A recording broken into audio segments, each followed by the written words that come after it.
Well, hi, Brian Janey here, the piano appraiser. And on this channel, we talk about the do's and don'ts of piano care, buying and selling pianos, as well as various scenarios regarding their appraisal.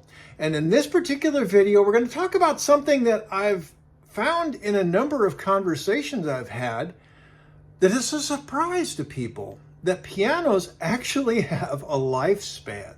Now, before you think I'm going to get out a big wide brush and just wipe across all of pianodom and say that all old pianos are bad, no, I'm not going to do that. I'm just going to talk about some of the more common scenarios I find myself in.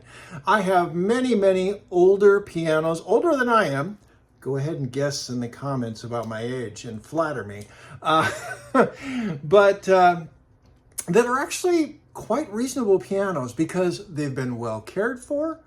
They have experienced significant reconditioning or rebuilding, or they have just otherwise been very well kept, not abused, kept in good environments, and cared for through the decades. In some instances, old pianos actually can last well past 60, 70 years and still be quite viable. But this is not the circumstance I'm talking about at the moment.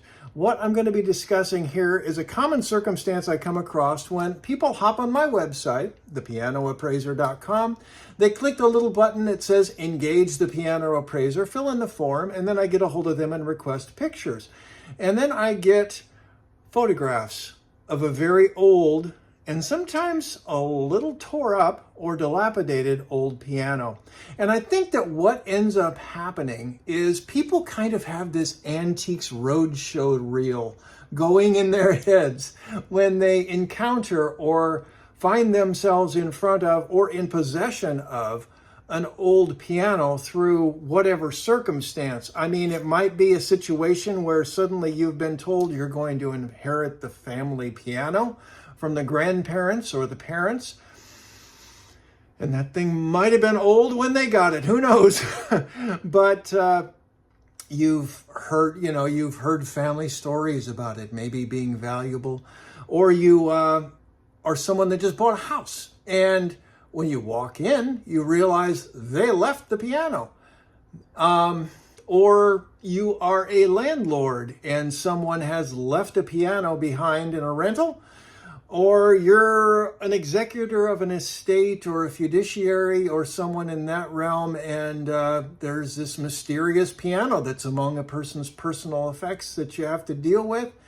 Or people that I hear from that, go out and scoop up an old piano off of Craigslist or Facebook Marketplace. Again, the Antiques Roadshow reel running, thinking, oh my gosh, this is a mistake. They're giving this away. It must be valuable. No, they're giving it away because old pianos do not have a market. There is no market for them. That's why they're giving them away. Or they're getting, asked for just about next to nothing.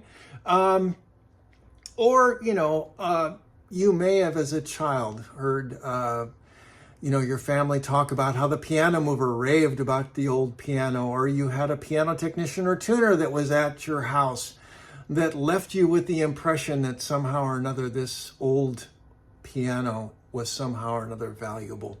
And, there's a number of scenarios that you need to kind of realize about pianos that make them wildly different than like the Stradivarius violins or guitars from the 20s or 30s or 40s that people rave about, or old woodwind instruments, old brass instruments, those kinds of things. Because pianos are very different because they are maintaining anywhere between 12 to 15,000 pounds of static pressure, holding all those strings at pitch.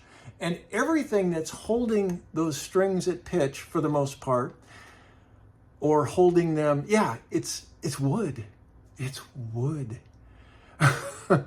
And in many instances, all the wood is held together in a piano with hide glue.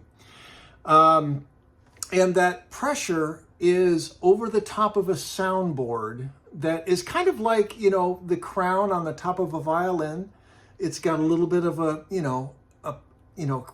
pressure thing on it. And when the strings are pushing down on that soundboard constantly, actually with the weight of an elephant, if you can believe that, over time that soundboard begins to lose its crown, it begins to lose its dynamic range, and it begins to lose its capacity for expression. Not to mention the fact that the action in a piano, there's so many moving parts. There's actually more moving parts in a piano action than there is, or in a piano than there is in an automobile. Again, all held together with hide glue. I've had many instances where I have, as a piano technician, been at old pianos and found myself just trying to go in and take care of one note to make it work. And I inadvertently put a little pressure on the note next to it, and it just falls apart. They are fragile, they're frail, and pianos are not intended to last beyond, like that first, second generation. They just aren't.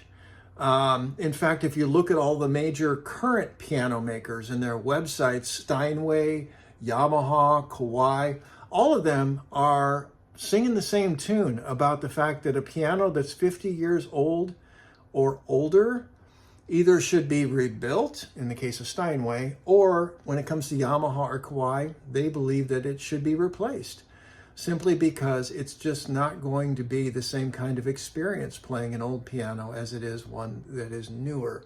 That doesn't mean old pianos can't be enjoyed recreationally, and they can be brought to some semblance of life, but when it comes to their value, which is what we're talking about here, wow, there's not a lot there, because most people that are in the piano market are people that play, and they are looking for an instrument generally that's 20 or 30 years old or newer, because a piano that's 20 or 30 years old is a piano that's got another 20 or 30 years of life left in it.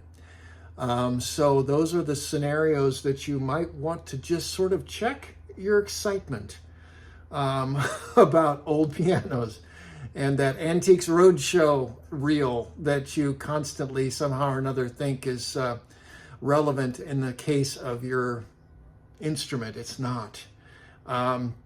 So just be wary of that and allow me to just check that for you. If you have any questions or you want to chat about your piano in any regard, feel free to be in touch. I mean, there are circumstances where an old piano might actually qualify as a museum piece. I do have a colleague locally up in Redlands who owns period pianos, who I've actually assisted in him acquiring old pianos because they were, of historical interest. But that's a very, very rare circumstance. So at any rate, thank you for watching, and thank you for assisting me in spreading the news that old pianos, they really, for the most part, are not something that you could ask a lot of money for if they've not had any significant work in their lifetime. So thank you for watching, and I look forward to being of service if you have any questions. Brian Janey, the Piano Appraiser here. Bye.